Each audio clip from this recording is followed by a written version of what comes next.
Good morning, students. This is Dr. Anita Mathur, Department of Geography, Babu Shobharam Government Arts College, Alwar. BA honours part 2 geography के students के लिए हम बायोजोग्राफ़ी का अध्ययन कर रहे थे और उसमें हमने वनस्पति के वितरण का अध्ययन करते हुए कल की कक्षा में देखा था कि स्थलीय पौधों के वितरण के बारे में पढ़ा था और ऑस्ट्रेलियन जगत और केप किंगडम के बारे में हमने पढ़ा था कि किस प्रकार की वनस्पति वहाँ पर पाई जाती है और किस प्रकार से वहाँ से वनस्पति पूरे विश्व में फैल गई है। इसका अध्ययन कल हमने किया था। आज हम आगे की बात करते हैं। आज हम तीसरे जगत की बात करते हैं जहाँ पर हम वनस्पति की वितरण का अध्ययन करेंगे और ये तीसरा जगत है जिसको नाम दिया है हमने एंटार्क्टिक जगत, एंटार्क्टिक वर्ल्ड। तो अगर हम इसके विस्तार की बात करते हैं तो इसका विस्तार एक पतली मेखला के रूप में एंटार्क्टिका महाद्वीप के उत्तर में दक्षिणी अमेरिका के पैटागोनिया और दक्षिणी चिली के न्यूजीलैंड का जो एरिया है, दक्षिणी चिली से न्यूजीलैंड तक का जो एरिया है वहाँ पर इसका विस्तार पाया जाता है। तो आप देखेंगे कि ये कितना वृहद क्षेत्र है और ये एक अगर आप वर्ल्ड मैप देखेंगे तो ये जो नीचे एक बेल्ट के रूप में पाया जाता है, इधर आप देखिए यूनाइटेड किंगडम के नीचे से होता हुआ, अफ्रीका के नीचे से होता हुआ ऑस्ट्रेलिया के नीचे तक जाता है। तो जैसा कि मैंने आपको बताया कि एंटार्क्टिक महाद्वीप के उत्तर में दक्षिणी अमेरिका के पैटागोनिया और दक्षिणी चिली से न्यूजीलैंड तक इसका विस्तार पाया जाता है। और इस जगत का सर्व प्रमुख जो पौधा है निथोफेगस का नाम इसको टेक्निकली दिया गया है। और न्यूजीलैंड में जो भी नेटिव वनस्पति है शीतोष्ण घासों में, वो ऐसी प्रजातियां यहाँ पे ऐसी जातियां विकसित थी जो पहले क्या था कि गुच्छेदार होती थी और इनकी उत्पत्ति आज से लगभग 100 मिलियन वर्ष पूर्व की मानी गई है। तो ये जो प्रजाति थी ये गुच्छेदार होती थी जिसके साथ नरकुल, जिसे हम स्लेज कहते हैं, जो पानी में उगने वाली वनस्पति होती है, और द्विबीजपत्र जिसको हम कहते हैं, जिसको डाइटोक्लाइडस के नाम से भी हम जानते हैं, उस प्रकार की झाड़ियाँ होती हैं। और जब यहाँ पे यूरोपीय लोग आए तो उनके आने के साथ ही यहाँ चीज़ों में बहुत मॉडिफिकेशंस हुए और इन मॉडिफिकेशंस और रूपांतरणों का जो असर हुआ वो ये हुआ कि यहाँ पर घास के दो प्रकार के रीजन मुख्य रूप से हमें देखने को मिले। पहला था लघु तृणगुच्छ घास का क्षेत्र जिसे हम कहते हैं शॉर्ट स्टॉक ग्रासलैंड्स, जिसमें जो मेन थी उसमें था फेस्टुका एंड प्यो, ये प्रमुख प्रजातियां थी। और इसकी ऊंचाई की हम बात करें तो ये लगभग 0.5 मीटर या आधा मीटर लंबाई की थी और इसका जो कलर था वो पीला भूरा सा इसका कलर था। तो ये लघु तृणगुच्छ घास क्षेत्र का था। और दूसरा था उच्च तृणगुच्छ घास क्षेत्र और उसकी जो प्रमुख प्रजाति थी उसका नाम क्या था, चियोमैकोला। और न्यूजीलैंड के जो गर्म क्षेत्र थे, गर्म शीतोष्ण भाग थे, वहाँ पर ये जो अनावृत बीजी और आवृत बीजी पौधों की भरमार पाई जाती थी। और ये जो पौधे थे ये ऐसा माना जाता है कि ये कोणधारी परिवार के ही प्रमुख पौधे थे, जिनमें नेथोफेगस जो था वो प्रमुख था। और न्यूजीलैंड के उपोष्ण कटिबंधीय वन सदाबहार प्रकार के हैं जिसमें ऊंचे ऊंचे वृक्ष पाए जाते हैं जिनका आवरण घना होता है। ये वृक्ष आपस में काफ़ी गुथे हुए होते हैं, मतलब वनस्पति का लेवल जो होता है वो काफ़ी अच्छा होता है। और न्यूजीलैंड में मानव क्रियाकलापों और जो इधर से यूरोप से जो यहाँ पे स्तनधारी जानवर लाए गए थे उनके कारण वनस्पति को बहुत बड़ी मात्रा में हानि उठानी पड़ी, मतलब इसका ओवर यूज़ शुरू हो गया। और ये जो लाल रंग के हिरन थे जो बड़ी मात्रा में लाए गए, उन्होंने भी इस प्राकृतिक वनस्पति को बहुत नुकसान पहुँचाया। तो अगर आप ये जो आर्कटिक जगत वाला क्षेत्र है, मानचित्र में इसको देखेंगे तो बड़ा इंटरेस्टिंग इसकी लोकेशन आपको दिखेगी, जिस प्रकार से ये बिल्कुल एक मेखला के रूप में आपको नीचे की तरफ, दक्षिण की तरफ नज़र आएगा। तो ये थर्ड वनस्पति जगत की हमने बात की। फिर हम बात करते हैं, वो है पूरा उष्ण कटिबंधीय जगत। फोर्थ नंबर पे है, इसको हम कहते हैं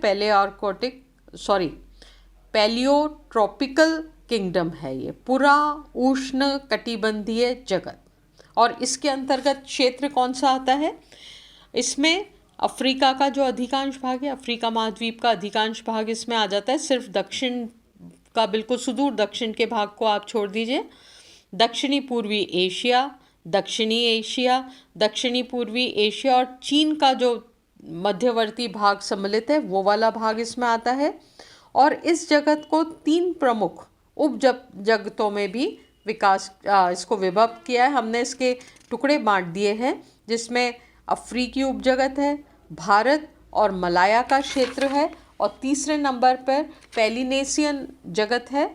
और इस प्रकार इसको भागों में डिवाइड किया गया।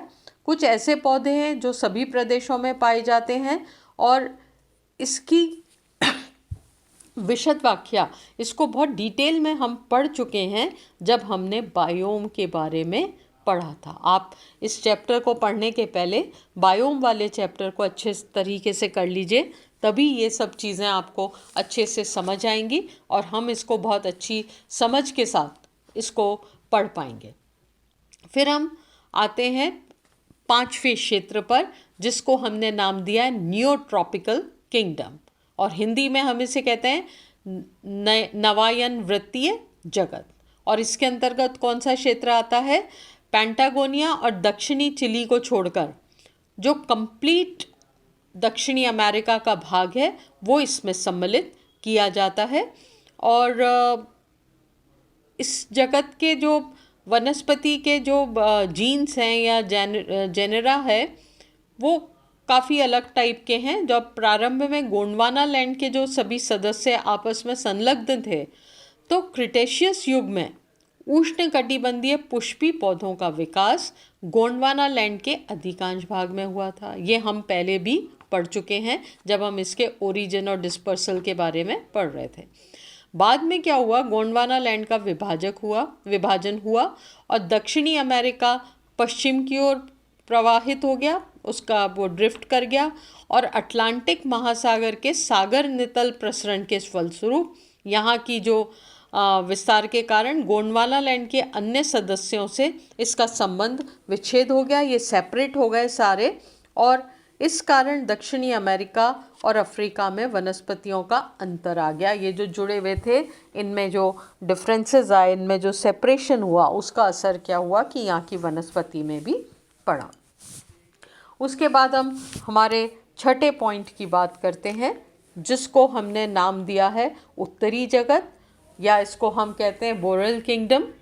और इसके अंतर्गत मध्य अमेरिका को छोड़कर समस्त उत्तरी अमेरिका, ग्रीनलैंड, समस्त यूरोप, उत्तरी एशिया जो ठंडा क्षेत्र है, उत्तरी एशिया, आर्कटिक क्षेत्र, वो सारा इसमें सम्मिलित किया जाता है।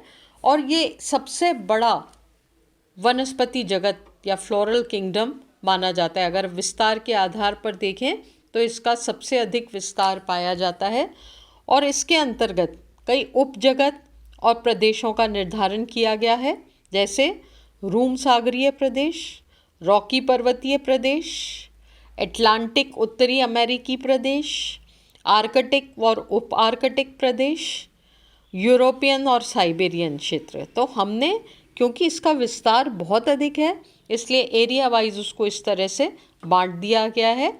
और इन उपजगत तथा वनस्पति प्रदेशों का एक दूसरे से जो अलगाव है, वो महासागर, पर्वत और पर्वतीय मरुस्थलीय अवरोधों के कारण हुआ है। बहुत सारे बैरियर्स हैं, और इन बैरियर्स ने इनको एक से दूसरे में अलग किया है। इन प्रदेशों में जो पौधों की जातियाँ, वंश और परिवार और प्रमुख वनस्पति के विशद वितरण जो हैं, वो बहुत ही इंटरेस्टिंग हैं, क्योंकि इसका क्षेत्र बहुत व्यापक है, इसलिए इनमें कहीं ना कहीं थोड़ी विभिन्नता इसमें पाई जाती है। अगर आप बायोम्स में टुंड्रा टैगा रीजन को पढ़ेंगे तो आपको ये बिल्कुल अच्छे से आपको क्लियर हो जाएंगे। तो इस प्रकार हमने जो स्थलीय वनस्पति जगत है उसको हमने इन 6 भागों में डिवाइड किया है। और अगर आप इसके मैप को देखेंगे, मैं आपसे मैप को शेयर करूंगी, तो आपको ये चीज़ बिल्कुल समझ में आ जाएगी कि किस प्रकार से हमने विश्व के मानचित्र पर इनको 6 भागों में डिवाइड कर दिया है। तो ये तो हमने बात की स्थल की। अब हम बात करते हैं सागरीय पौधों के वितरण की। ये देखिए आप कि स्थल पर ही नहीं, जल के अंदर की वनस्पति भी जो होती है वो अपने आप में बहुत महत्वपूर्ण होती है एनवायरनमेंट के लिए, हैबिटाट के लिए, और वो कहीं ना कहीं अपना रोल भी प्ले करती है। तो पादपों का जो आवास है उसको 2 भागों में हमने यहाँ पर डिवाइड किया था, स्थलीय भाग और जलीय भाग। अब हम जलीय भागों को फिर 2 भागों में बांटते हैं। पहला हमने सागरीय आवास और दूसरा अलवणीय या हम ये कहते हैं फ्रेश वाटर हैबिटाट जो है उसमें डिवाइड किया है। इसका फ़र्क समझिए आप। सबसे पहले हमने बात की सागरीय आवासों की। इसका आशय क्या है? सागर के जल में जो वनस्पतियां पाई जाती है। अब सागर का जल कैसा होता है? इसमें नमक की मात्रा अधिक होती है, सागर का पानी खारा होता है। तो हमने दूसरी कौन सी आवास ली है, दूसरी कौन सी वनस्पति ली? जो फ्रेश वाटर में पैदा होती है। फ्रेश वाटर कौन सा होता है? जिसमें लवण की मात्रा कम अथवा नहीं होती है।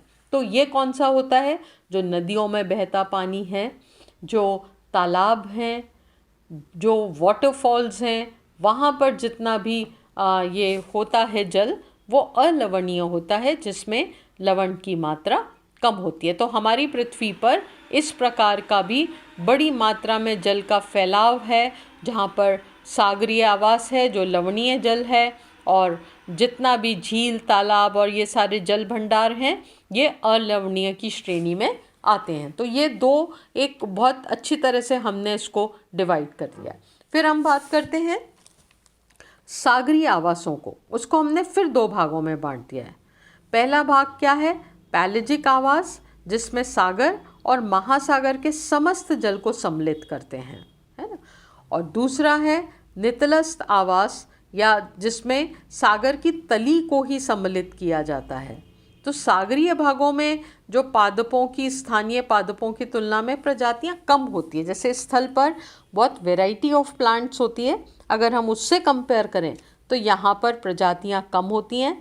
सागरीय पादप जगत का निर्माण मुख्य रूप से जो बहुत ही माइक्रोस्कोपिक, जिसे हम कह सकते हैं फाइटो, ये जो प्लैंकटन होता है उसके द्वारा होता है। मतलब ये बहुत ही सूक्ष्मदर्शी फाइटोप्लैंकटन होता है, बहुत जिसे हम कहते हैं ना लिचन, काई, और इनके रूप में होता है।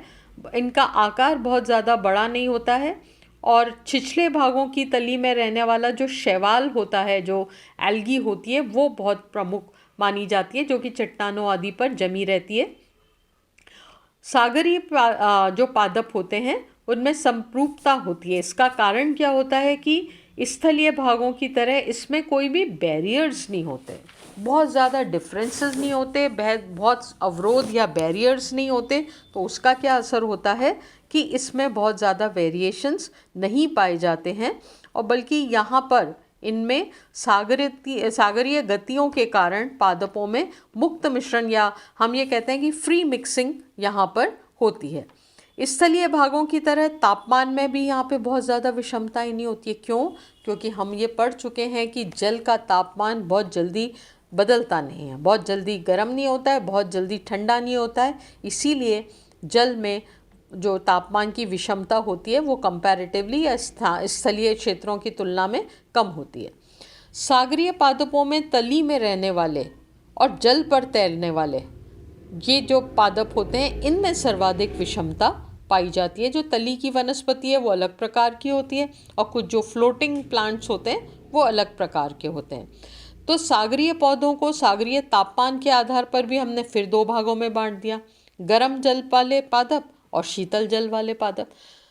तो सागरीय पादपों की सर्वाधिक प्रजातियां और वंश, उसकी सबसे ज़्यादा स्पीसीज जो हैं, प्रजातियां जो हैं, उष्णकटिबंधीय भागों के जल, जो गर्म जल के भंडार होते हैं वहाँ पाई जाती है। ऐसा क्यों है? क्योंकि वहाँ पर पादप के विकास के लिए अच्छी अवस्थाएं पाई जाती है, इसीलिए वहाँ पर इनकी सघनता भी अधिक होती है, इनकी अलग अलग प्रजातियाँ भी बड़ी मात्रा में पाई जाती है। तो इस प्रदेश को हमने 4 भागों में बांट लिया। वो है अटलांटिक अयनवर्ती भाग, हिंद महासागरीय भाग, पश्चिमी तथा पूर्वी प्रशांत महासागरीय भाग। तो ये हमने इस प्रकार से ये देखा कि पादपों के जो सर्वाधिक प्रकार हैं वो हिंद महासागर और प्रशांत महासागर यहाँ के जलमंडल में मिलते हैं। क्यों? यहाँ का तापमान और जो सिचुएशंस हैं, जल का, पानी का जो तापमान है जल का, वो इन पौधों के लिए उपयुक्त होते हैं, इसीलिए हम इसको यहाँ पर बिल्कुल उपयुक्त मानते हैं। और अगर आप इसका डिटेल में अध्ययन करने जाएं तो आप सागरीय जीवोम या बायोम को एक बार अच्छे से आप पढ़ लीजिए, तो उससे आपको पता लग जाएगा कि जो सागरीय बायोम में वनस्पति की स्थिति है उनमें कितना फ़र्क है, किस किस प्रकार की वहाँ पर वनस्पति पाई जाती है और कौन से फैक्टर्स होते हैं जो इन पे प्रत्यक्ष रूप से प्रभाव डालते हैं। जल में देखिए, जल में धाराएं चलती हैं, लहरें होती हैं, और गर्म पानी की धाराएं, ठंडे पानी की धाराएं, ये एक्टिव रहती हैं। अलग अलग क्षेत्र में इस प्रकार की स्थिति रहती है जो कि अंदर की वनस्पति पर प्रत्यक्ष रूप से प्रभाव डालती है। इसीलिए हम ये मानते हैं कि हिंद महासागर और पश्चिमी प्रशांत महासागर का जो जलमंडल है उसमें सर्वाधिक पादपों की प्रजातियां पाई जाती हैं, क्योंकि यहाँ पे जल का तापमान जो होता है वो इनके लिए अच्छी तरह से सूटेबल होता है। जो तट जमी हुई अवस्था में पाए जाते हैं, जहाँ के ठंडे पानी की धाराएं चलती है, वहाँ पर कंपैरेटिवली वनस्पति की जो सघनता है वो सघनता कम होती है। तो इस प्रकार से आज हमने ये चैप्टर पूरा किया, जिसमें हमने दोनों प्रकार के वनस्पति जगतों के बारे में पढ़ा, स्थल के भी और जल के भी, और साथ ही हमने एक मैप भी देखा जिसको मैं आपको PDF पे शेयर कर दूंगी। तो ये चैप्टर आपका पूरा हो गया है, अब आप इसको तैयार कर सकते हैं। Thank you.